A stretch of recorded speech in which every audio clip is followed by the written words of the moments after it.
हमें एक अच्छा घर चाहिए और अच्छा घर अनडिफाइंड टर्म है और हम उसको प्राप्त करने के लिए पूरा जीवन लगा देते हैं।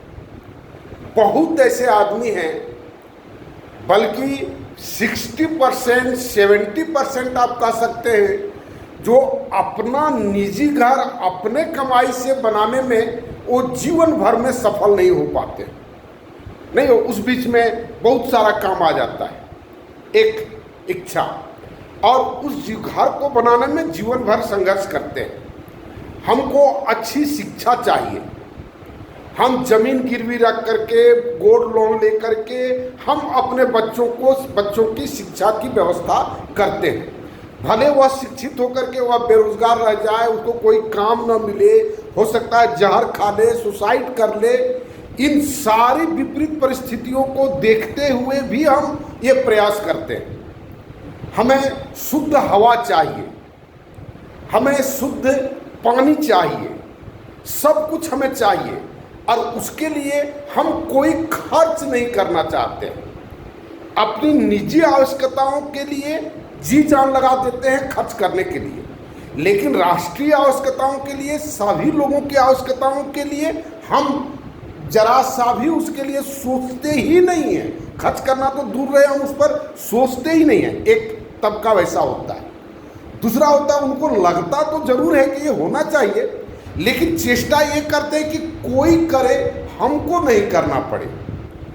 खूब सुंदर सुंदर बात बनाएगा, ये करेगा, लोगों को प्रोत्साहित करेगा, वीडियो बनाएगा, अच्छा अच्छा आकर्षक प्रवचन देगा, इसलिए देगा कि लोग प्रेरित हो जाएं और हमको नहीं कुछ करना पड़े। एक दूसरा तबका ये है। तीसरा तबका है जो इन सब चीज़ों के नाम पर हम कुछ कमा लेंगे, कोई पद पा लेंगे, कोई पावर पा लेंगे, मतलब कहीं पर भी एकदम निस्वार्थ भाव से, जैसे हम अपने लिए काम करते हैं निस्वार्थ भाव से। हम जानते हैं कि 20 साल बाद हम उस घर में नहीं रहेंगे, 20 साल के बाद वो बेटा हमारा उस घर में नहीं रहेगा, लेकिन जीवन लगा देते हैं। ऐसा नहीं कोई सिस्टम बनाने की चेष्टा करते हैं कि इस तरह का फिजूल का प्रयास हमको क्या फायदा होता है करके। लोगों को इसके चलते तकलीफ होती है। अभी क्या एक प्रकरण है, एक दिन और हम बात कर रहे थे, सुभाष चंद्रा। कोई कहा कि 47,000 करोड़ उनका डूब गया, कोई कहा 27,000 करोड़ डूब गया, और वो 6,000 करोड़ में उनका सेटलमेंट हुआ, वह भी वो देने के लिए तैयार नहीं है। हमारा एक मड़वारी मित्र था, बुरा नहीं मानेंगे, हमको बोलना नहीं चाहिए था, लेकिन बरबस मुँह से आ गया कि वो मित्र कहता था कि हम लोगों में ये परिपाटी है कि जो बैंक से दिवालिया नहीं हुआ वो हमारे कास्ट का प्योर आदमी नहीं है। तो किस तरह का, ये जो बात मेरा मित्र ने कहा, हमको आश्चर्य लगा। कहा कि दिवालिया हो जाना लोग पसंद करता है। तो जिसको देश से मतलब नहीं है, जिसको समाज से मतलब नहीं है, जिसको मानते हैं कि केवल पेट से मतलब है, तो उसको दिवालिया होने नहीं होने से क्या, ऐसे कौन आदमी किसको मारने काटते फिरता है। लेकिन जब जोखिम आती है तब फिर वो चिल्लाता है समाज हमारा खराब है, तो लोग मदद नहीं करता है। अरे अपने स्वार्थ पर, एकदम प्योर स्वार्थ पर आप क्या कर सकते हैं, सर्व कल्याण का चादर ओढ़ करके अपना निजी स्वार्थ पूरा करना चाहते हैं, और चाहते हैं कि लोग हमको मदद करें हमारे स्वार्थ पूर्ति करने के लिए, और तब कहते हैं कि समाज खराब है, समाज ये नहीं करता है, वो नहीं करता है। कम से कम पहले खड़ा होकर के तो देखें क्या, जिस तरह से अपना घर बनाने के लिए हम प्रयास किए, उसी तरह से राष्ट्र को बनाने के लिए खड़ा होकर के तो देखें।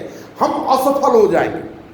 एकदम अंतिम बात यही है कि हम असफल हो जाएंगे। हमको मन में संतुष्टि तो होगी कि हमने प्रयास किया, हम जो गाढ़ी मेहनत की जो कमाई थी, उस कमाई को हम कहीं पर लगाने का हम इच्छुक रहे, लोगों का सहयोग माने, लाइक माइंडेड आदमी को जमा करने का हम प्रयास किए, और हो सकता है कि हम असफल हो जाएंगे। क्या दिक्कत है? हम बेटा को पढ़ाए, 15 लाख 20 लाख 25 लाख खर्चा किए, अरे वो खिचड़ी पर उसका दुकान दे करके बैठा, जबकि वो शुरू से ही अगर हम बैठा देते उसको 20 लाख में। एक व्यक्ति हमको कह रहा था कि अगर हम पान का दुकान दे करके हम बैठते तो जितना इस सामाजिक काम करने में जितना हमको फायदा हुआ, उससे ज़्यादा फायदा होता उसमें। तो ये जो सामाजिक काम करने को फायदे के दृष्टिकोण से जो सामाजिक काम करने के लिए उद्यत होते हैं, समाज के अपने व्यक्तिगत फायदे को कहते हैं कि हम समाज के लिए काम करने का प्रयास करें। ये जितना एमएलए एमपी और जितना अफसर है, अफसर तो मान लेते हैं कि मजबूरी है, नौकरी करता है, लेकिन वो कितना अफसर है जो वास्तव में चाहता है कि हम लोगों का कल्याण करें। तो इस तरह से बहुत सारा जो मूल्यगत जो लोगों में ह्रास हुआ है, और इतने वर्षों से आते आते आते आते आज हम देश या समाज या पर्यावरण को कहाँ ले आए हैं, और आज भी हम सचेत होने के लिए तत्पर नहीं है। ये कितनी बड़ी विडंबना है। ये मूर्खों की बात नहीं है, ये जो जितनी बातें मैं कर रहा हूँ ये ज्ञानियों लोगों की बात है, डॉक्टर साहब को सोचने की बात है, प्रोफेसर साहब को सोचने की बात है, बड़े बड़े व्यवसायियों को ये सोचने की बात है, जिनके पास आर्थिक संपदा है और संपदा आने का स्रोत है जिनके पास। वो सबसे ज़्यादा मैंने दुखद बात है कि सबसे ज़्यादा नेगलेक्ट करने वाला यही वर्ग है। कौन वर्ग ज़्यादा तत्पर है? जिसके पास कोई आर्थिक क्षमता नहीं है करने का, और वो भी इसलिए करता है ताकि हमको कहीं से पद मिल जाए, कहीं कोई प्रतिष्ठा मिल जाए, कहीं को पावर मिल जाए, ये स्थिति है।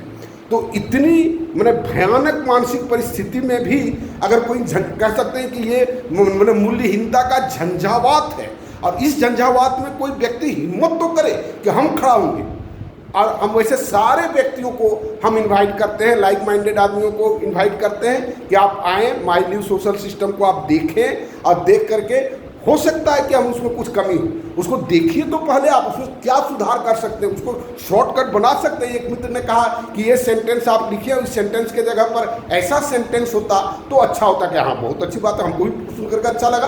तो माई न्यू सोशल सिस्टम को देखिए तो आप कहाँ कहाँ पर असुविधा हो सकती है, उसको कैसे हम लोग करेक्शन कर सकते हैं। कम से कम ये माइंड सेट तो बनाएं, और मेरे साथ जुट करके जितना जल्दी हो मेरे साथ जुट करके इस काम को प्रारंभ करें। और कहाँ देखेंगे? रोज़ ये बात आजकल हम कहना शुरू किए हैं कि @, यूट्यूब में आप जाएंगे @प्रदीप सरोज PRADIPSAROJ 5144, आपको पूरा प्रोग्राम देखा। वो आकर्षक नहीं है, हम ये स्वीकार करते हैं, ये आवश्यक नहीं है, अब आकर्षक नहीं है, मनोरंजक नहीं है, और क्या कह सकते हैं, हो सकता है भाषा भी उतनी अच्छी नहीं हो, लेकिन एक्सप्रेशन आप देखिए, उसका जिस्ट आप देखिए, उसमें मटेरियल क्या है। और जितना जल्दी हो मेरे साथ जुट करके इस काम को प्रारंभ करने में मदद करें। धन्यवाद।